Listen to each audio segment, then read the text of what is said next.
ಶಕ್ತಿ ನಿಪುಣತಾ ಲೋಕ ಕಾವ್ಯ ಶಾಸ್ತ್ರಾತ್ ಅವೇಕ್ಷಣಾತ್. ಮೂರಿರಬೇಕು. ಮೊದಲನೆಯದು, ಅವನಲ್ಲಿ ಬೈ ಬರ್ತ್ ಶಕ್ತಿ ಇರಬೇಕು. ಅವನು ಹುಟ್ಟುತ್ತಲೇ ಕವಿಯಾಗಿ ಹುಟ್ಟಿರಬೇಕು. ಆ ಕವಿತ್ವವನ್ನ ಪ್ರಾಕ್ಟೀಸ್ ಮಾಡ್ಲಿಕ್ಕಾಗಲ್ಲ. ಯಾರೇ ಅಷ್ಟೇ, ಯಾವುದೇ ಕಲೆ ಆಗಲಿ, ಅದ್ ನೀವ್ ಏನಾದ್ರೂ ತೆಗೆದುಕೊಳ್ಳಿ, ಲೌಕಿಕವೋ ಪಾರಮಾರ್ಥಿಕವೋ, ಹುಟ್ಟುವಾಗಲೇ ಅವನಲ್ಲದು ಬೀಜಪ್ರಾಯವಾಗಿ ಅಂಕುರಾರ್ಪಣೆ ಆಗಿದ್ದರೆ ಅವನು ಒಬ್ಬ ವ್ಯಕ್ತಿ ಸಾಧಕನಾಗಲಾರ. ಇಲ್ಲ ಅಂದ್ರೆ ಆಗಲಿಕ್ಕೆ ಸಾಧ್ಯವೇ ಇಲ್ಲ. ಒಂದು ರತ್ನ ಇದೆ, ಆ ರತ್ನ ಮಣ್ಣೊಳಗೆ ಇದೆ, ಕೆಸರು ತುಂಬಿದೆ. ಅದು ರತ್ನವಾಗಿದ್ರೆ ಮೇಲ್ಗಡೆ ಪಾಲಿಶ್ ಗಿಲಿಶ್ ಎಲ್ಲ ಮಾಡಿ ತೊಳೆದಾಗ ಅದು ಹೊಳಿತದೆ. ಇಜ್ಜಲು ಒಳಗಡೆ ಇರ್ತದೆ. ಇಜ್ಜಲಿಗೆ ನೀವೆಷ್ಟು ಪಾಲಿಶ್ ಮಾಡಿದ್ರು ಅದು ರತ್ನವಾಗುವುದಿಲ್ಲ. ಹಾಗಾಗಿ ನಾವು ಹುಟ್ಟುವಾಗಲೇ ಭಗವಂತ ನಮಗ ಆ ಶಕ್ತಿಯನ್ನ ಕೊಟ್ಟು ಹುಟ್ಟಿಸಿರ್ತಾನೆ.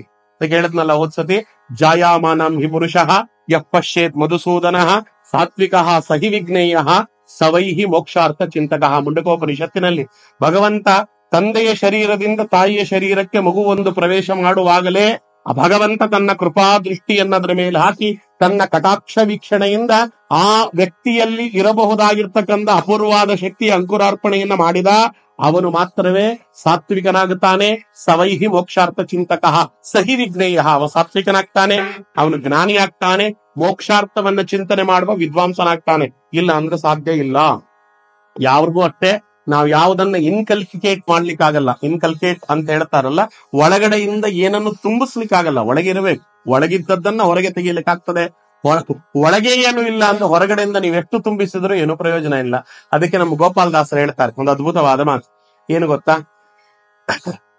ಹೆಂಡದ ಮಡಕೆಗೆ, ಮಡಕೆಯಲ್ಲಿ ಹೆಂಡ ತುಂಬಿಡೋದಂತೆ, ಹೆಂಡದ ಮಡಕೆಗೆ ಮೇಲಿಂದ ಗಂಧವ ಸಿಂಪಡಿಸಿ 3 ನಾಮಗಳ ಹಾಕಿ ನಾನಾ ವಿಧದ ಕುಸುಮಗಳಿಂದ ಅಲಂಕರಿಸಿ ಊರೆಲ್ಲ ತಾ ಮೆರವಣಿಗೆ ಬಂದು ಗಂಗಾ ನದಿಯಲ್ಲಿ ಎನಿತು ಬಾರಿ ಒದ್ದಿದರು ತನ್ನ ಹುಳಿಯ ಬಿಟ್ಟೀತೆ ಅಂತ. ಒಳಗಡೆ ಇರೋದೇ ಹೆಂಡ. ನೀವು ಹೊರಗಡೆಯಿಂದ ಏನೇ ಸಂಸ್ಕಾರ ಮಾಡಿದ್ರು ಒಳಗಡೆ ಅದೇನು ಹೆಂಡದ ತನ್ನ ಗುಣವನ್ನೇನು ಬಿಡೋದಿಲ್ವಲ್ಲ. ಹಾಗೆ ನಮ್ಮಲ್ಲಿ ಹೆಂಡವಿದೆಯೋ ಒಳಗಡೆ, ನಮ್ಮಲ್ಲಿ ಹಾಲಿದೆಯೋ ಅಮೃತವಿದೆಯೋ ನಮಗ್ ಗೊತ್ತಿಲ್ಲ. ಒಂದು ಒಳಗಡೆ ಇದ್ದರೆ ಆ ವ್ಯಕ್ತಿ ತಾನು ವಿಕಸನವಾಗ್ತಾನೆ. ತಾನು ಆ ವ್ಯಕ್ತಿ ಗುರುಗಳು ಒಳಗಿದ್ದದ್ದನ್ನ ಹೊರಗೆ ತೆಗೆಯುವುದಕ್ಕೆ ತಾವು ಸಹಾಯಕರಾಗುತ್ತಾರಷ್ಟೇ ಹೊರತು ಗುರುಗಳು ಏನನ್ನು ಕೊಡುವುದಿಲ್ಲ, ಕೊಡ್ಲಿಕ್ಕೆ ಸಾಧ್ಯವೂ ಇಲ್ಲ. ಅವನಲ್ಲಿ ಇರುವುದನ್ನ ಹೊರಗೆ ತೆಗೀತಾರಷ್ಟೇ. ಇವತ್ತು ಅಷ್ಟೇ ಭೂಮಿಯಲ್ಲಿ ಯಾರು ಚಿನ್ನ ಉತ್ಪಾದನೆ ಮಾಡ್ಲಿಕ್ಕಾಗಲ್ಲ. ಒಳಗಡೆ ಇರುವ ಚಿನ್ನದ ಅದಿರನ್ನ ತೆಗೆದು ವಜ್ರವನ್ನ ತೆಗೆದು ಅದಕ್ಕೆ ಸಂಸ್ಕಾರ ಕೊಟ್ಟು ಅದನ್ನ ಲೋಕದಲ್ಲಿ ಪ್ರಚುರಪಡಿಸ್ತಾರೆ ಹೊರತು ನಾವು ಯಾವುದೇ ಲ್ಯಾಬ್ ಅಲ್ಲಿ ಮಾಡ್ಲಿಕ್ಕಾಗಲ್ಲ. ಮಾಡಿದ್ರು 1 ಗ್ರಾಮ್ 2 ಗ್ರಾಮ್ ಮಾಡಬಹುದು. ಅಷ್ಟು ಬಿಟ್ರೆ ಇವತ್ತು ಏನು ಸಿಗ್ತದೆ ಪ್ರಪಂಚದಲ್ಲಿರುವಷ್ಟು ವಜ್ರ ಚಿನ್ನವನ್ನೆಲ್ಲ ಲ್ಯಾಬ್ ನಲ್ಲಿ ಮಾಡ್ಲಿಕ್ಕಾಗಲ್ಲ. ನೀರೇ ಆಯಿತು. ಒಂದು ನೀರಿದೆಯಲ್ಲ, ಒಂದು ಟೆಸ್ಟ್ ಟ್ಯೂಬಿನಲ್ಲಿ ಇರುವ ನೀರು H2O ಅಂತ ಕರೀತೇವೆ, ಹೈಡ್ರೋಜನ್ ಆಕ್ಸಿಜನ್, ಅವೆರಡು ಕಂಬೈನ್ ಮಾಡಿದ್ರೆ ನೀರು ಸಿಗ್ತದೆ. ನಿಮ್ಗೆ ನಂಬಲಿಕ್ಕಿಲ್ಲ, ಒಂದು ರಿಸರ್ಚ್ ಹೇಳ್ತದೆ ಒಂದು ಟೆಸ್ಟ್ ಟ್ಯೂಬ್ ನಲ್ಲಿ ಎಷ್ಟಿರಬಹುದು ನೀರು? ಒಂದು 20-25 ಡ್ರಾಪ್ ಇರಬಹುದಾ ಒಂದು ಚಿಕ್ಕ ಟೆಕ್ಸ್ಟ್ ಬುಕ್ಲಿ. ಆ ನೀರನ್ನ ಉತ್ಪಾದನೆ ಮಾಡ್ಲಿಕ್ಕೆ ಅವ್ರಿಗೆ ಎಷ್ಟು ಖರ್ಚಾಯ್ತಂತೆ ಗೊತ್ತಾ? ನಾನು ಹೇಳ್ತಿರೋ ಸುಮಾರು ವರ್ಷದ ಹಿಂದಿನ ಮಾತು. 2 ಕೋಟಿ ರೂಪಾಯಿ ಖರ್ಚಾಯ್ತಂತೆ. 2 ಕೋಟಿ ರೂಪಾಯಿ ಖರ್ಚು ಮಾಡಿ ಒಂದು ಟೆಸ್ಟ್ ಟ್ಯೂಬ್ ಅಲ್ಲಿರುವ ನೀರನ್ನ ಅವರು ಮಾಡಿದ್ರು. ಅಂದ್ರೆ ಇವತ್ತು ಎಂತಹ ಕರುಣಾಶಾಲಿ ನಮ್ಮಪ್ಪ ಅಂದ್ರೆ ನಮ್ಗೆ ಎಷ್ಟು ನೀರು ಕೊಟ್ಟಿದ್ದಾನೆ, ಅವನಿಗೆ ಎಷ್ಟು ಕೋಟಿ ನಮಗೆ ಕೊಟ್ಟಿದ್ದಾನೆ ಅಂತ ಯೋಚನೆ ಮಾಡ್ರಿ. ನಾವು ಕಾರ್ಪೊರೇಷನ್ ಕೊಡೋದು 500, 600, 1000 ರೂಪಾಯಿ ಕೊಡ್ತೇವೆ. ಅದಕ್ಕೆ ಅಂತ ಹೋಹಾಕಾರ ಮಾಡ್ತೇವೆ. ಭಗವಂತ ಎಷ್ಟು ಕೋಟಿ ಆಸ್ತಿ ನಮಗೆ ಕೊಟ್ಟಿದ್ದಾನೆ, ಅದರ ಪರಿವೇ ಇಲ್ಲ. ಒಂದು ನೀರಿನ ಬೆಲೆ ಗೊತ್ತಿಲ್ಲ, ಗಾಳಿಯ ಬೆಲೆ ಗೊತ್ತಿಲ್ಲ, ಒಂದು ಆಕ್ಸಿಜನ್ ಸಿಲಿಂಡರ್ ಬೆಲೆ ಏನಿದೆ ಗೊತ್ತಿದೆಯೇನೋ? ಅವನ ಆಕ್ಸಿಜನ್ ಸಿಲಿಂಡರ್ ಮಾಸ್ಕ್ ಹಾಕ್ತಾರಲ್ಲ, ಒಂದು ಸಿಲಿಂಡರ್ 1500 ಇಂದ 2000 ರೂಪಾಯಿ ಇದೆ. ಒಳ್ಳೆ ಆಕ್ಸಿಜನ್ ಬೇಕಾದ್ರೆ ನಾವೆಷ್ಟು ಗಾಳಿ ಸೇವನೆ ಮಾಡ್ತಾ ಇದ್ದೇವೆ ದಿನಂಪ್ರತಿ? ಅದಕ್ಕೆ ಲೆಕ್ಕ ಹಾಕಿದ್ರೆ ಎಷ್ಟು 1000 ರೂಪಾಯಿ ಆಗ್ತದೆ. ಭಗವಂತ ಎಂತ ಕರುಣಾಶಾಲಿ ಅಂದ್ರೆ ಯಾವುದಕ್ಕೂ ಸ್ವಾಮಿ ತಾನೇನನ್ನು ಚಾರ್ಜ್ ಮಾಡ್ಲಿಲ್ಲ. ಅಂತವನನ್ನ ಮರೆತು ಬಿಡ್ತೇವೆ ನಾವು. ಎಂತ ಕೃತಜ್ಞರು ಅಂದ್ರೆ ಅಂತ ಸ್ವಾಮಿಯನ್ನ ಮರೆತು ಬಿಡ್ತೇವೆ. ಅದಕ್ಕಿಲ್ಲಿ ಹೇಳಿದ್ರು, ಮೊದಲು ಶಕ್ತಿ ಎನ್ನುವುದು ಒಳಗಿರಬೇಕು, ಮೊದಲನೇ. ಎರಡನೇದು, ಬರೀ ಶಕ್ತಿ ಒಳಗಿದ್ರೆ ಪ್ರಯೋಜನ ಇಲ್ಲ, ನಿಪುಣತಾ. ಆ ಶಕ್ತಿಯನ್ನ ಬಳಸಿಕೊಳ್ಳುವ ವಿಧಾನ ಗೊತ್ತಿರಬೇಕು. ನನ್ನಲ್ಲಿ ಯಾವುದೋ ಒಂದು ಹೃದ್ಗತವಾಗಿರ್ತಕ್ಕಂತಹ ಶಕ್ತಿ ಇದೆ, ಟ್ಯಾಲೆಂಟ್ ಅಂತ ಏನ್ ಹೇಳ್ತೀರಿ ಇಂಗ್ಲಿಷ್ ನಲ್ಲಿ, ಅವನಿಗೆ ಪ್ರತಿಭೆ ಇದೆ. ಆ ಪ್ರತಿಭೆಯನ್ನ ಹೇಗೆ ಬಳಸಿಕೊಳ್ಳಬೇಕು ಅನ್ನುವುದು ಗೊತ್ತಿಲ್ಲ ಅಂದ್ರೆ ಪ್ರಯೋಜನವೇ ಇಲ್ಲ ಅಲ್ವಾ? ನಾವು ಕೂತಿರೋ ಕಡೆ ಭೂಮಿಯಲ್ಲಿ ನಿಧಿ ಇದೆ, ಕೋಟ್ಯಾಂತರ ರೂಪಾಯಿ ಇದೆ. ಆದರೆ ಅಲ್ಲಿ ನಿಧಿ ಇದೆ ಎನ್ನುವುದೇ ಗೊತ್ತಿಲ್ಲ ನನಗೆ. ಇಲ್ಲಿ ಕೂತಿದ್ದೇನೆ. ಅದಕ್ಕೆ ಹೇಳ್ತಾರಲ್ಲ, ರಾಜನ ಪುತ್ರನಾಗಿ ದುಗ್ಗಾಣಿಗೆ ಕೈಯೊಡ್ಡುವ ತರದಿ ಅಂತ ಜಗನ್ನಾಥದಾಸರು ಹೇಳ್ತಾರೆ. ಸುರಪತನೆಯ ದುಗ್ಗಾಣಿಗೆ ಕೈಯೊಡ್ಡುವ ತರದಿ. ಅವನ್ ಚಕ್ರವರ್ತಿ ಮಗ ಅಂತೆ, ಅವನಿಗೆ ಗೊತ್ತಿಲ್ಲ 1 ರೂಪಾಯಿಗೆ ಭಿಕ್ಷೆ ಬಿಡ್ತಾ ಇರ್ತಾನೆ ಅಂತ. ಹಾಗಾಗ್ತದೆ ಪರಿಸ್ಥಿತಿ. ಅದನ್ನ ಹೊರತರುವಂತ ನಿಪುಣತೆ ಎರಡಿರಬೇಕು. ಅವೆರಡೂ ಇದ್ರೆ ಸಾಧ್ಯ ಆಗಲ್ಲ. ಅಭ್ಯಾಸ ಮಾಡಬೇಕು. ಅಭ್ಯಾಸ ಮಾಡ್ಲಿಲ್ಲ ಅಂದ್ರೆ ಎಂಥ ಪ್ರತಿಭೆ ಇದ್ದರೂ ಕವರಿ ಹೋಗ್ತದೆ. ನಾನು ಅದಕ್ಕೆ ಯಾವಾಗ್ಲೂ ವೀಣೆ ದೊರಸ್ವಾಮಿ ಅಯ್ಯಂಗಾರರ ಒಂದು ಉದಾಹರಣೆ ಕೊಡ್ತಾ ಇರ್ತೇನೆ, ನಮ್ಮ ಹುಡುಗರು ಕೊಡ್ತಾ ಇರ್ತೇನೆ. 65ರಿಂದ 70 ವರ್ಷಗಳ ಕಾಲ ವೀಣೆ ಅಭ್ಯಾಸ ಮಾಡಿದವರು ವೀಣಾ ದೊರಸ್ವಾಮಿ ಅಯ್ಯಂಗಾರರು. ಆ ಕಾಲದಲ್ಲಿ ಮೈಸೂರಿನ ಆಸ್ಥಾನ ವಿದ್ವಾಂಸರು, ನಮ್ಮ ಪರಮ ಗುರುಗಳಿಗೆ ಪರಮಾಪ್ತರು. ಅದೇ ಹೇಳಿ, ಅವರಿಗೇನೋ ಟೈಫಾಯ್ಡ್ ಏನೋ ಜ್ವರ ಬಂತಂತೆ ಒಂದು ಕಾಲದಲ್ಲಿ. 75-76 ವರ್ಷಕ್ಕೆ ಒಂದು ಟೈಫಾಯ್ಡ್ ಬಂತು. ಮೈಸೂರಿನಲ್ಲಿದ್ರು. ಹಾಗಾಗಿ ಒಂದು 15 ದಿನ ಅವ್ರು ವೀಣೆ ನುಡಿಸ್ಲಿಕ್ಕೆ ಆಗ್ಲಿಲ್ಲ. ಯಾಕಂದ್ರೆ ಹೇಳ್ಲಿಕ್ಕೆ ಆಗಲ್ಲ, ಏನ್ ನುಡಿಸ್ತಾರೆ. 15 ದಿನ ಆದ್ಮೇಲೆ ಸ್ವಲ್ಪ ಅವ್ರಿಗೆ ಚೈತನ್ಯ ಬಂತಂತೆ, ಒಂದು ಜ್ವರಾನು ಹಿಡಿಯಿತು. ಅವ್ರ ಸೊಸೆ ವೀಣೆಯನ್ನ ತಂದು ಎದುರುಗಡೆ ಇಟ್ಲು. ಮಲಗೆ ಇರ್ತಾರಲ್ಲ, ಮಾವನವ್ರಿಗೆ ಬೇಜಾರಾಗ್ತದೆ, ಸ್ವಲ್ಪ ಎದ್ದೇನಾರು ಮಾಡ್ಲಿ ಅಂತ ಹೊಡ್ಸು. ವೀಣೆ ನೋಡಿದ ತಕ್ಷಣ ಅವ್ರಿಗೆ ನುಡಿಸ್ಬೇಕು ಅನ್ನಿಸ್ತಂತೆ. ಎತ್ತು ವೀಣೆಯನ್ನ ತೊಡೆ ಮೇಲೆ ಇಟ್ಕೊಂಡು ನುಡಿಸಿದರೆ ಬರೀ ಅಪಸ್ವರ ಬಂತಂತೆ. 75 ವರ್ಷಗಳ ಕಾಲ ವೀಣಾ ವಾದನವನ್ನು ಅಭ್ಯಾಸ ಮಾಡಿ ತಮಗೆ ಸರಿಸಾಟಿ ಇಲ್ಲದೆ ಇರ್ತಕ್ಕಂಥ ವೀಣಾ ಪಾಂಡಿತ್ಯವನ್ನ ಮಹಾರಾಜರ ಎದುರುಗಡೆ ತೋರಿಸಿದಂತ ಮಹಾನುಭಾವರಿಗೆ ಅಪಸ್ವರವಂತಂತೆ. ತಕ್ಷಣ ಅವ್ರು ವೀಣೆ ಕೆಳಗಿಟ್ಟು ಹೇಳಿದ್ರಂತೆ, ಈ ಸರಸ್ವತಿ ಇದ್ದಾಳಲ್ಲ, ಇವಳು ಮಹಾಪಾತಕಿ ಇತ್ತ, ಇವಳು ಸರಸ್ವತಿ ಮಹಾಪಾತಕಿ. 75 ವರ್ಷ ಸೇವೆ ಮಾಡಿದ್ದಾನೆ ಇವಳದು, 15 ದಿನ ಸೇವೆ ಮಾಡ್ಲಿಲ್ಲ ಅಂತ ಆಗಲಿ ನನ್ನ ಮೇಲೆ ಕೋಪ ಮಾಡ್ಕೊಂಡಿದ್ದಾಳೆ. ಸರಸ್ವತಿ ನೀ ದೊಡ್ಡ ಪಾತಕಿ ಅಂತ ಹೇಳಿದ್ರು ಅಂತ ಅವರ ಜೀವನ ಚರಿತ್ರೆಯಲ್ಲೇ ಬರ್ತದೆ, ನೋಡ್ಕೊಳ್ರಿ. ಅದಕ್ಕೆ ಅಭ್ಯಾಸಾನುಗತಾ ವಿದ್ಯಾ ಬುದ್ಧಿ ಕರ್ಮಾನುಸಾರಿಣಿ. 2 ಮಾತನ್ನ ಪುರಾಣಗಳು ಹೇಳ್ತವೆ. ನೀವು ಅಭ್ಯಾಸ ಮಾಡುವುದು ಬಿಟ್ರಿ ಅದ್ ಎಂಥ ವಿದ್ಯೆ ಆದ್ರೂ ಹೋಗಿ ಬಿಡುತ್ತದೆ. ಸಂಗೀತಗಾರರಿಗೆ ಚೆನ್ನಾಗಿ ಗೊತ್ತಿರ್ತದೆ. 15 ದಿವಸ ಹಾಡ್ಲಿಲ್ಲ, ಆಯ್ತು ಅಪಸ್ವರ ಬಂತು ಅಂತಲೇ ಅರ್ಥ. ಅದಕ್ಕೆ ಅವ್ರು ಏನಾರು ಮಾಡ್ತಾರೆ, ಹಾಡಲೇ ಆಡ್ತಾರೆ. ವೇದವನ್ನ ಅಭ್ಯಾಸ ಮಾಡುವವರೆಗೂ ಗೊತ್ತಿರ್ತದೆ. ನೀವು 10 ದಿನ ಒಂದು ಶ್ಲೋಕ ಹೇಳದೆ ಹೋಗ್ರಿ. ಪುರುಷ ಸೂಕ್ತ 15 ದಿವಸ ಬಿಟ್ಬಿಡಿ, ಹೇಳಬೇಡಿ. 14ನೇ ದಿವಸ ಪುಸ್ತಕ ಇಲ್ಲದೆ ಹೇಳಲಿಕ್ಕೆ ಆಗಲ್ಲ. ಕಾರಣ ಅಭ್ಯಾಸಾನುಗತಾ ವಿದ್ಯಾ, ಅಭ್ಯಾಸ ಮಾಡುವಂತಹ ಶ್ರದ್ಧೆ ಇರಬೇಕು. ಈ 3 ಇರಬೇಕಂತೆ. ಶಕ್ತಿ ನಿಪುಣತಾ ಲೋಕ ಕಾವ್ಯ ಶಾಸ್ತ್ರಾತ್ ಕಾವ್ಯಜ್ಞ ಶಿಕ್ಷೆಯಾಭ್ಯಾಸ ಇತಿ ಹೇತು ತದುದ್ಭವೇ. ಇಂಥವರಿಂದ ಮಾತ್ರ ಉತ್ತಮವಾದ ಕಾವ್ಯವನ್ನ ರಚನೆ ಮಾಡ್ಲಿಕ್ಕೆ ಸಾಧ್ಯ ಅಂತ ನಾನು KS ನರಸಿಂಹಸ್ವಾಮಿಗಳ ಉದಾಹರಣೆಯನ್ನು ಸಾಧಾರಣವಾಗಿ ಯಾವಾಗ್ಲೂ ಕೊಡ್ತಿರ್ತೀನಿ, ಎಲ್ಲ ವಿದ್ಯಾರ್ಥಿಗಳು ಕೊಡ್ತಿರ್ತೀನಿ. ಅಂತ ಮಹಾನುಭಾವರುಗಳ ಮಾತನ್ನ ಸ್ವಲ್ಪ ಕೇಳಬೇಕು. ಯಾವ್ದು ಪುರಾಣದಲ್ಲಿ ಇರುವವರ ವ್ಯಕ್ತಿಗಳ ಮಾತನ್ನ ಕೇಳಿದ್ರೆ ಅಯ್ಯೋ ಅದು ಪುರಾಣ ಆಚಾರ್ಯ, ನಮ್ಗೇನ್ ಗೊತ್ತಿರ್ತದೆ ಅಂದ್ಬಿಡ್ತಾರೆ. ಮೊನ್ನೆ ನಮ್ಮ ಕಣ್ಣೆದುರುಗಡೆ ಇದ್ದವರು ಲಕ್ಷ್ಮಿ KS ನರಸಿಂಹಸ್ವಾಮಿಗಳು. ಅವರು ಮರಣಶೈಲಿಯಲ್ಲಿ ಮಲಗಿದ್ದಾಗ ಒಬ್ಬರು ಕೇಳಿದ್ರು. ಅವರು 30 ವರ್ಷ ಪ್ರತಿ ದೀಪಾವಳಿ ಸಂಚಿಕೆ ಪ್ರಜಾವಾಣಿಗೆ, ಪ್ರತಿ ದೀಪಾವಳಿ ಸಂಚಿಕೆಗೂ ಅವರು ಕಾವ್ಯವನ್ನ ಬರೆದು ಕಳಿಸ್ತಿದ್ರು, ಪುಣ್ಯಾತ್ಮರು ಇರ್ಲಿ. ಕೊನೆ ಗಳಿಗೆಯಲ್ಲಿ ನೀವ್ ಯಾಕೆ ಕಾವ್ಯ ಬರೀತಿಲ್ಲ ಅಂತ ಯಾರೋ ಕೇಳಿದ್ರು ಅವಳನ್ನು. ಏನ್ ಹೇಳಿದ್ರು ಗೊತ್ತಾ ಅವರು? ನನಗೆ ಓದ್ಲಿಕ್ಕೆ ಆಗ್ತಾ ಇಲ್ಲ, ಅದಕ್ಕೆ ಕಾವ್ಯ ಬರೀತಿಲ್ಲ ಅಂತ ಹೇಳಿದ್ರು. ಅಲ್ಲ, ಓದಕ್ಕೂ ಕಾವ್ಯಕ್ಕೂ ಏನ್ರಿ ಸಂಬಂಧ ಅಂತ ಕೇಳಿದ್ರೆ ಅವ್ರು ಏನ್ ಹೇಳಿದ್ರು ಗೊತ್ತಾ? 18 ಗಂಟೆ ಓದಿದರೆ ಒಂದು ಕಾವ್ಯ ರಚನೆ ಮಾಡಬಲ್ಲೆ ಅಂತ ಹೇಳಿದ್ರು. ಅದಕ್ಕೆ ಅವರ ಕಾವ್ಯಗಳು ಆ ಮಟ್ಟಕ್ಕಿವೆ. ನೀವು ನೋಡ್ರಿ, ಲೌಕಿಕವಾದ ಒಂದು ಕಾವ್ಯ ರಚನೆ ಮಾಡಬೇಕಾದ್ರೆ 18 ಗಂಟೆ ಓದ್ತಿದ್ರಂತವ್ರು. ಇನ್ ನಮಗೇನು ಇಲ್ಲ, ಕೂತ್ವಿ ನಿಂತ್ವಿ ಕಾವ್ಯ ಬರೀತೇವೆ ಅಂದ್ರೆ ಏನ್ ಕಾಲದವ್ರು, ಏನ್ ಕತೆ ಅಲ್ವಾ? ಯಾರೋ ಒಬ್ಬ ರಾಜ ಇದ್ದನಂತೆ ಪಾಪ. ಆ ರಾಜ ಮಂತ್ರಿಯನ್ನು ಕೇಳಿದಂತೆ, ಒಬ್ಬ ಮಂತ್ರಿ ನೀನು ಒಂದು ಕಾವ್ಯ ರಚನೆ ಮಾಡಬೇಕಾದ್ರೆ ಎಷ್ಟು ಕಾಲ ಬೇಕು ಅಂತ ಕೇಳಿದ. ಪಂಚತಂತ್ರದಲ್ಲೆಲ್ಲೋ ಬರ್ತದೆ ಈ ಕತೆ. ಅದಕ್ಕೆ ಮಂತ್ರಿ ಹೇಳಿದಂತೆ, ಸ್ವಾಮಿ ನನಗೆ 1 ವರ್ಷ ಬೇಕು, ಒಂದು ಒಳ್ಳೆ ಕಾವ್ಯವನ್ನು ರಚನೆ ಮಾಡಬೇಕಾದ್ರೆ 1 ವರ್ಷ ಬೇಕು. ಅವನ್ ರಾಜ ಬೈದು ಬಿಟ್ಟ, ನೀನೆಂತ ಕವಿಯೋ, ನಾನ್ ನೋಡು ಬಚ್ಚಲು ಮನೆಗೆ ಸ್ನಾನಕ್ಕೆ ಹೋದಾಗ್ಲೇ ಒಂದು ಕಾವ್ಯ ರಚನೆ ಮಾಡಿಬಿಟ್ಟಿದ್ದೇನೆ. ಬಚ್ಚಲ ಮನೆಗೆ ಸ್ನಾನಕ್ಕೆ ಹೋದಾಗ್ಲೇ ಒಂದು ಕಾವ್ಯ ರಚನೆ ಮಾಡಿಬಿಟ್ಟಿದ್ದೇನೆ, ನೀನೆಂತ ಕವಿ ಅಂತ ಹೇಳಿದ. ಸರಿ ನೋಡ್ ಹೇಗಿದೆ ಅಂತ ಕೊಟ್ಟ. ರಾಜ ಅಲ್ವಾ, ಎದುರುಗಡೆ ಎಲ್ಲ ಹೇಳಬಾರದು, ಹಾಗೆಲ್ಲ ಬೈಲಿಕ್ಕೆ ಆಗ್ತದ. ಮಂತ್ರಿ ನೋಡಿದರಂತೆ ಕಾವ್ಯವನ್ನ, ಹೇಗಿದೆ ಅಂತ ಕೇಳಿದ. ರಾಜ ಕೇಳ್ತಿದ್ದಾನೆ, ಏನು ಉತ್ತರ ಕೊಡಬೇಕು ನೋಡಿ. ಮಂತ್ರಿ ಅವನದೇ ಭಾಷೆಯಲ್ಲಿ ಉತ್ತರ ಕೊಟ್ಟ. ರಾಜ, ಬಹಳ ಚೆನ್ನಾಗಿದೆ ಕಾವ್ಯ, ಆದ್ರೆ ಇದು ಬಚ್ಚಲ ಮನೆಯಲ್ಲೇ ರಚನೆ ಮಾಡಿದ್ದು ಅಂತ ಗೊತ್ತಾಗ್ತಾ ಇದೆ ಅಂದ. ಹೇಗೆ ಅಂತ ಕೇಳಿದ ರಾಜ. ದುರ್ವಾಸನೆ ಬರ್ತಾ ಇದೆ ಇದರಲ್ಲಿ ಅಂತ ಹೇಳಿದ. ಹಾಗೆ ನೋಡಿ, ಅವನು ಕೊಟ್ಟ ಉತ್ತರ ನೋಡಿ ಏನು ಅದ್ಭುತವಾಗಿದೆ. ಹಾಗೆ ಬಚ್ಚಲ ಮನೆಗೆ ಹೋದಾಗ ರಚನೆ ಮಾಡದೆ, ಕೂತಾಗ ರಚನೆ ಮಾಡದೆ, ನಿಂತಾಗ ರಚನೆ ಮಾಡದೆ ರಚನೆ ಮಾಡ್ಲಿಕ್ಕೆ ಸಾಧ್ಯವೇ ಇಲ್ಲ. ಅದು ಲೌಕಿಕ ಕಾವ್ಯವಾಗ್ತದೆ, ಪಾರಮಾರ್ಥಿಕ ಕಾವ್ಯವಾಗುವುದಿಲ್ಲ. ಅದು ಹೊಳಿಬೇಕಲ್ಲ ಒಳಗಡೆಯಿಂದ. ಕಾವ್ಯ ಬರೆಯುವಂತ ಶಕ್ತಿ ನಮ್ಮೊಳಗಿರಬೇಕು, ಹೃದಯಸ್ಥವಾಗಿರಬೇಕು. ಜೊತೆಗೆ ನಿಪುಣತಾ ಇರುವಂತದ್ದನ್ನ ಬಳಸಿಕೊಳ್ಳುವ ನೈಪುಣ್ಯತೆ ಇರಬೇಕು. ಅಭ್ಯಾಸ ಮಾಡಬೇಕು.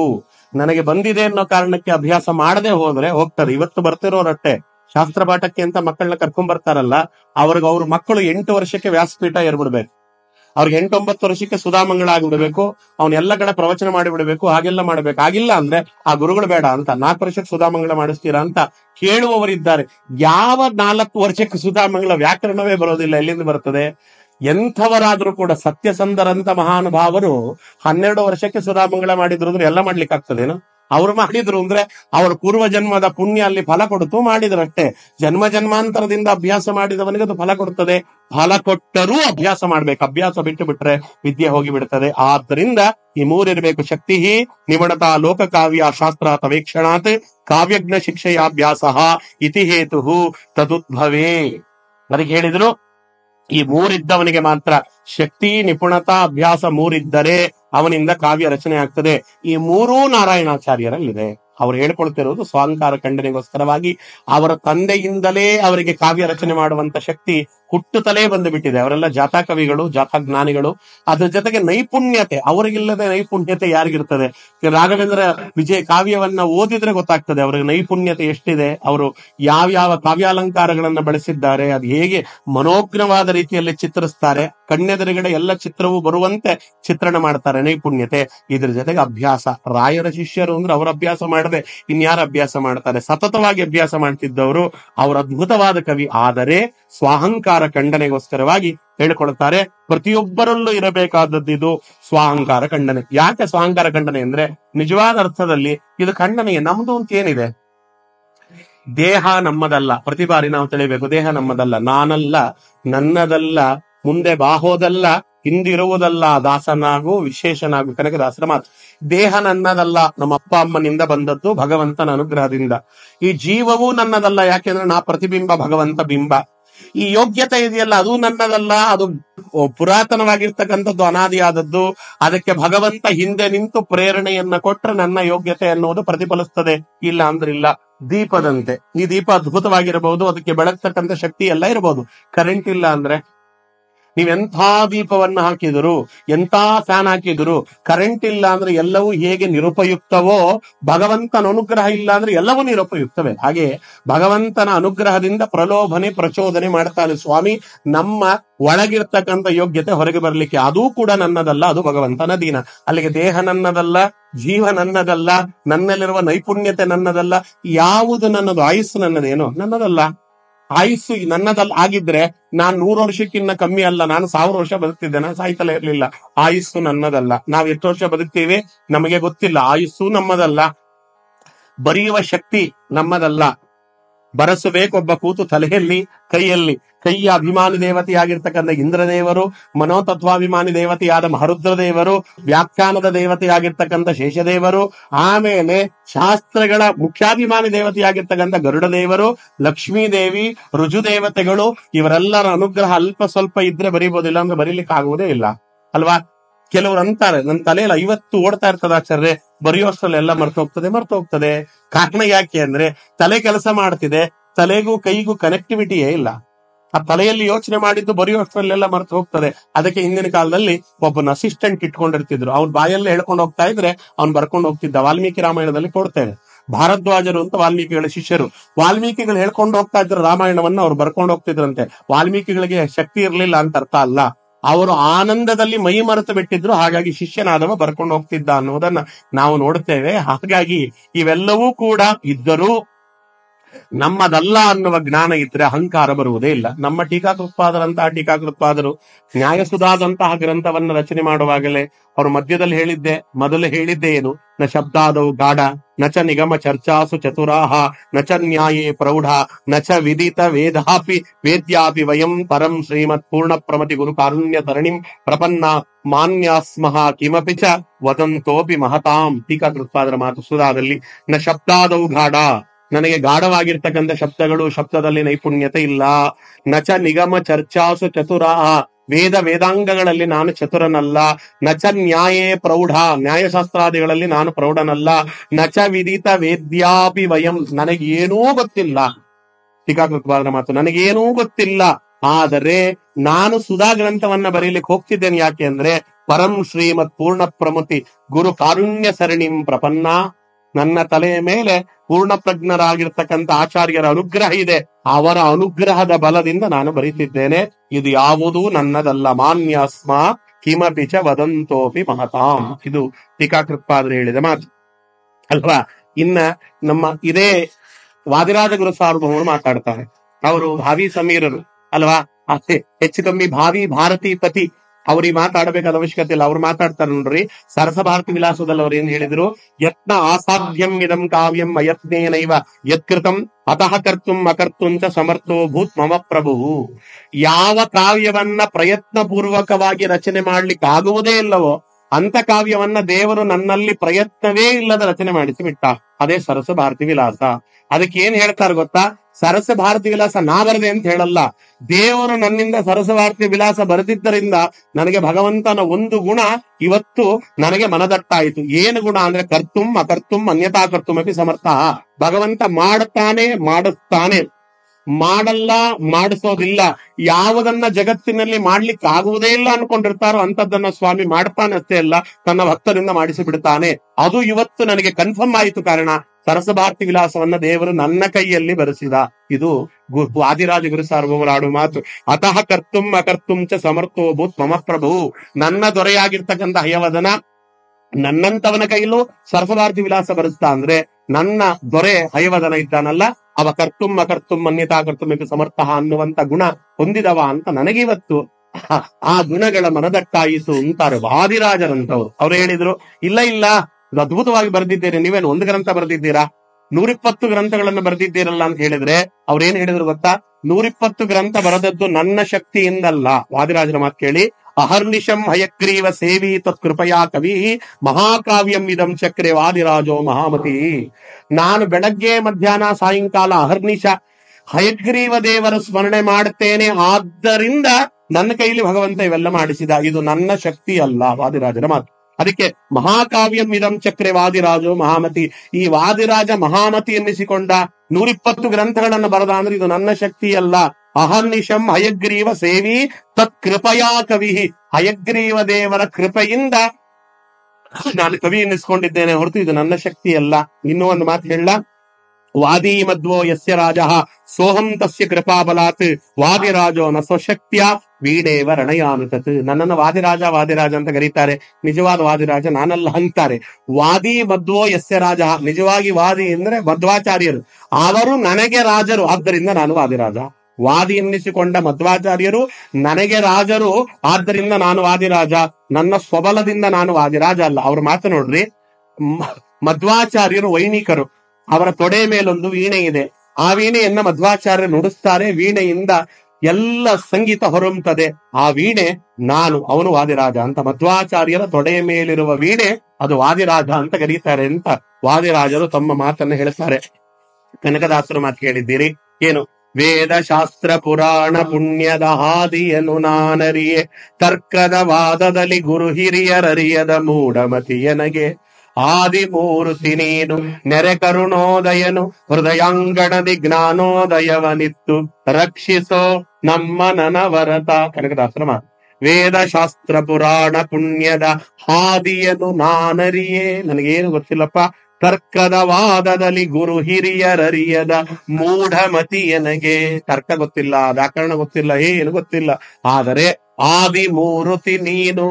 ನೆಲೆಯಾದಿ ಕೇಶವ, ನೀನು ಆದಿಮೂರ್ತಿ ಅಲ್ವಾ, ನೀನು ಕರುಣೋದಯದಿ ಹೃದಯಾಂಗಣದಿ. ಭಾರತೀ ರಮಣ ಮುಖ್ಯ ಪ್ರಾಣಾಂತರ್ಗತನಾಗಿ ನನ್ನ ಹೃದಯಾಂಗಣದಲ್ಲಿ ನಿಂತು ಜ್ಞಾನೋದಯವ ನೆನಗಿತ್ತು ರಕ್ಷಿಸೋ ನಮ್ಮ ನನವರತ. ನನಗೆ ಜ್ಞಾನೋದಯವನ್ನಿತ್ತು ರಕ್ಷಣೆ ಮಾಡಿದ್ಯಪ್ಪ. ಹಾಗಾಗಿ ನಾನು ಹರಿಭಕ್ತಿ ಸಾರ, ಮೋಹನ ತರಂಗಿಣಿಯಂತಹ ಕಾವ್ಯಗಳನ್ನು ರಚನೆ ಮಾಡ್ಲಿಕ್ಕಾಯಿತು ಅಂತ ಹೇಳ್ತಾರೆ. ಹಾಗಾಗಿ ಸ್ವಾಹಂಕಾರ ಖಂಡನೆ ಎನ್ನುವುದು ಪರಮಾದ್ಭುತವಾದದ್ದು. ಸ್ವಾಹಂಕಾರ ಖಂಡನೆ ಅನ್ನುವುದೇ ನಿಜವಾದ ಅರ್ಥದಲ್ಲಿ ಒಬ್ಬ ಕವಿಯ ಅಥವಾ ಒಬ್ಬ ಜ್ಞಾನಿಯ ಯೋಗ್ಯತೆಯನ್ನ ನಮಗೆ ತಿಳಿಸಿಕೊಡತಕ್ಕಂಥದ್ದು ಅನ್ನುವುದನ್ನ ನಾವು ತಿಳಿಯಬೇಕು. ಇದಾದ ಮೇಲೆ ಗುರುಗಳ ಚರಿತ್ರೆಯನ್ನೇ ಯಾಕೆ ಬರೆದ್ರಿ ಅಂತ ಒಂದು ಪ್ರಶ್ನೆ. ರಾಮಾಯಣ ಬರಿಬಹುದಾಗಿತ್ತು, ಮಹಾಭಾರತ ಬರಿಬಹುದಾಗಿತ್ತು, ಭಾಗವತದ ಮೇಲೆ ಕಾವ್ಯವನ್ನ ಬರಿಬಹುದಾಗಿತ್ತು. ಎಲ್ಲವನ್ನ ಬಿಟ್ಟು ಗುರುಗಳ ಚರಿತ್ರೆ, ರಾಯರ ಚರಿತ್ರೆಯನ್ನೇ ಯಾಕೆ ಬರೆದ್ರಿ ಅಂತ ಪ್ರಶ್ನೆಯನ್ನ ಹಾಕೊಂಡು ಅವ್ರು ಉತ್ತರ ಕೊಡ್ತಾರೆ. ಶ್ರೇಯಾಂಸಿ ಶ್ರೇಯತೆ ಗೋವಾ ಪ್ರಸಾದೇನ ವಿನಾ ಗುರುಹು ಕೈವಲ್ಯಂ ಇವ ಗೋವಿಂದ ಕಾರುಣ್ಯೇನ ವಿನಾಜನಃ.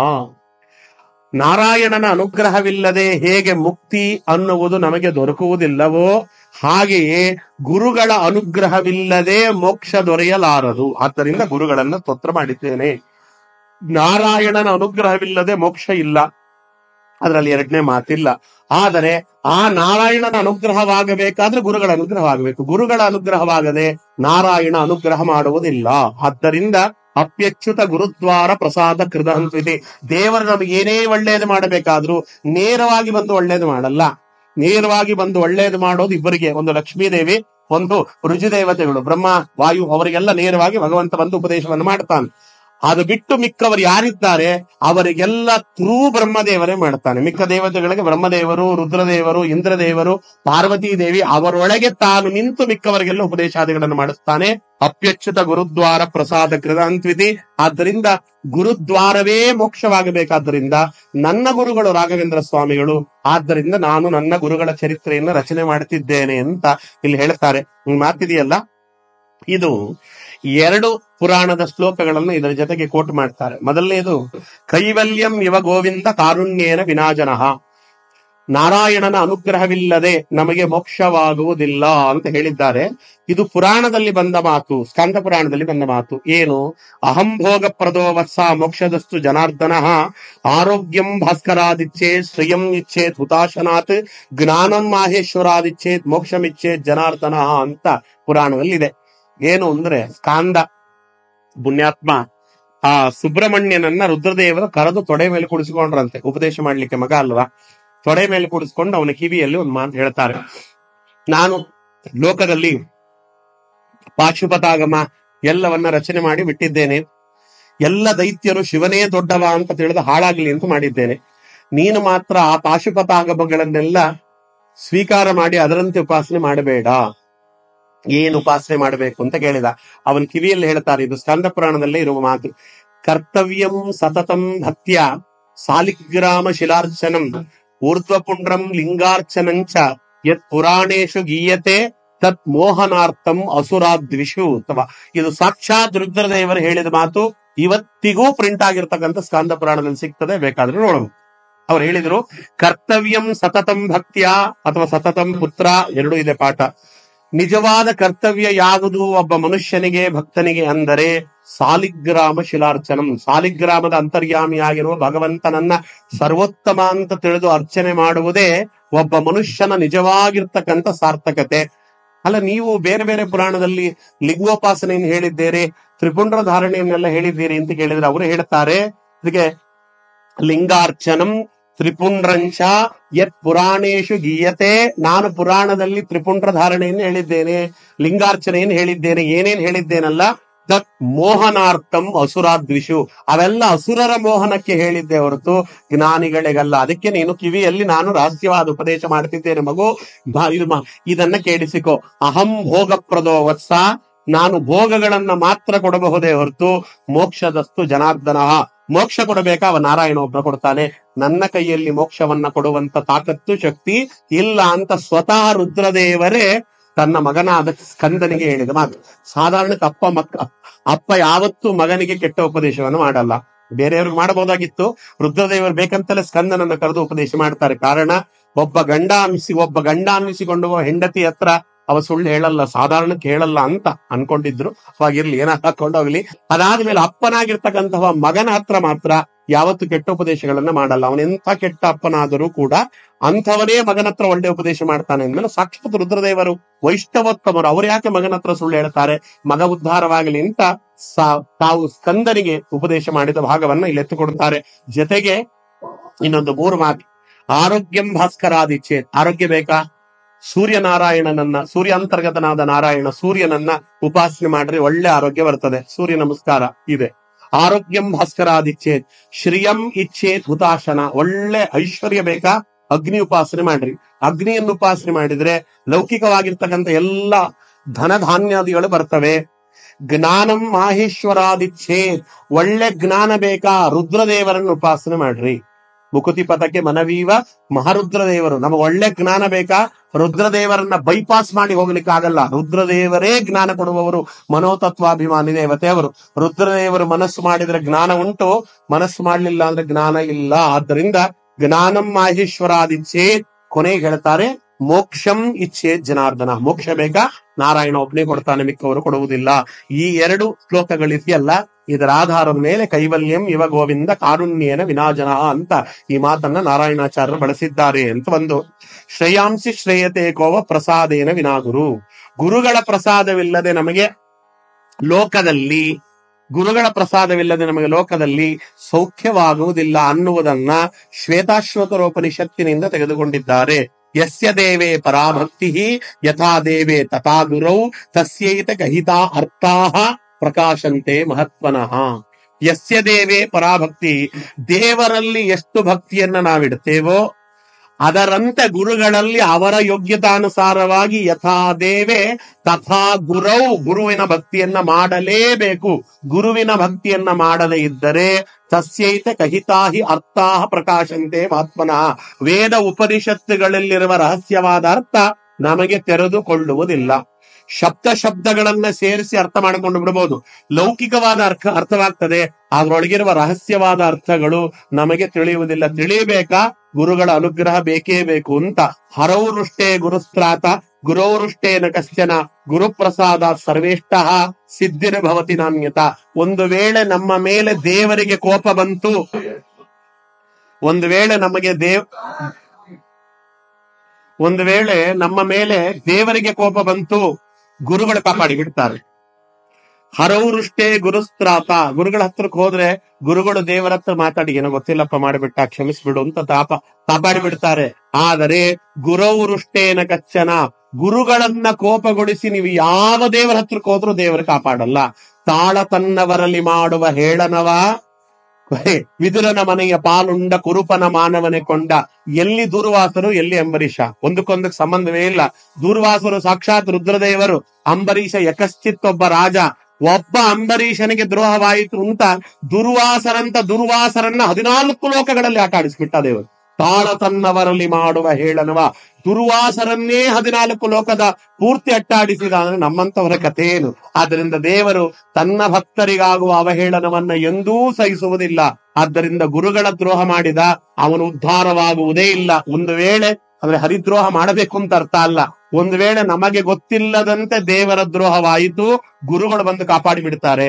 ಆದ್ರೆ ಗುರುಗಳ ದ್ರೋಹವಾಯಿತು, ಯಾರೂ ನಮ್ಮನ್ನ ಕಾಪಾಡುವುದಿಲ್ಲ. ಗುರುಪ್ರಸಾದ ಸರ್ವೇಷ್ಟ ಸಿದ್ಧಿರ್ಭವತಿ ನಾಣ್ಯತ. ಗುರುಗಳ ಪ್ರಸಾದದಿಂದಲೇ ಮೋಕ್ಷವೇ ಹೊರತು ಗುರುಗಳ ಪ್ರಸಾದವಿಲ್ಲದೆ ಮೋಕ್ಷ ನಮಗೆ ದೊರೆಯುವುದಿಲ್ಲ. ಅಪ್ಯಚ್ಯುತ ಗುರುದ್ವಾರ ಪ್ರಸಾದ ಕೃದಹಂತಿದಿ. ಪ್ರಸಾದ ನಮಗೆ ಭಗವಂತ ಕೊಡಬೇಕಾದ್ರೆ ಅವನ ಅನುಗ್ರಹವನ್ನ ಗುರುಗಳ ಮುಖೇನವಾಗಿಯೇ ಕೊಡುತ್ತಾನೆ, ಮಿಕ್ಕವರಿಂದಿಲ್ಲ. ಆದರೆ ಕಲಿಯುಗದಲ್ಲಿ ಒಂದು ಮಾತಿದೆ, ಸಮಯೋಚಿತ ಪದ್ಯಮಾಲ ಅಂತ. ಒಳ್ಳೆ ಗುರುಗಳು ಸಿಗುವುದು ಕಷ್ಟ ಕಲಿಯುಗದಲ್ಲಿ. ಯಾಕೆ ಗೊತ್ತಾ? ಕಲಿಯುಗ. ಅದಕ್ಕೆ ಅವ್ರು ಹೇಳ್ತಾರೆ, ಗುರುವೋ ಬಹವತ್ ಸಂತಿ ಶಿಷ್ಯ ವಿತ್ತಾಪಹಾರಕಃ ಸ ಏಕಃ ದುರ್ಲಭೋ ಮನ್ಯೇ ಶಿಷ್ಯ ಹೃತ್ತಾಪಹಾರಕಃ ಅಂತ ಒಂದು ಮಾತು. ಏನು ಅಂದ್ರೆ, ಕಲಿಯುಗದಲ್ಲಿ ಗುರುಗಳು ಅನ್ನಿಸ್ಕೊಂಡವ್ರು ಬೇಕಾದಷ್ಟು ಜನ ಸಿಗ್ತಾರಲ್ಲಿ. ಮನೆ ಮುಂದೆ ಬೋರ್ಡ್ ಹಾಕೊಂಡಿರ್ತಾರೆ, ಗುರುಗಳು ಇಲ್ಲಿ ವೇದ ಪಾಠ ಹೇಳಿಕೊಳ್ಳಲಾಗುತ್ತದೆ, ಸಂಸ್ಕೃತ ಪಾಠ ಹೇಳಿಕೊಡಲಾಗುತ್ತದೆ, ಹರಿಕಥಾಮೃತ ಸಾರ ಪಾಠ ಹೇಳಿಕೊಡಲಾಗುತ್ತದೆ. ಯಾತಕ್ಕೆ? ಬುಕ್ಸಟ್ಟೆ ಅಲ್ಲ, ಶಿಷ್ಯ ವಿತ್ತಾಪಹಾರಕಃ. ಕಾಸು ಕೊಟ್ರೆ ಹೇಳ್ಕೊಡ್ತೇವಷ್ಟೇ. ಕಾಸು ಕೊಡ್ಲಿಲ್ಲ ಅಂದ್ರೆ ಯಾಕೆ ಹೇಳ್ಕೊಡೋಣ?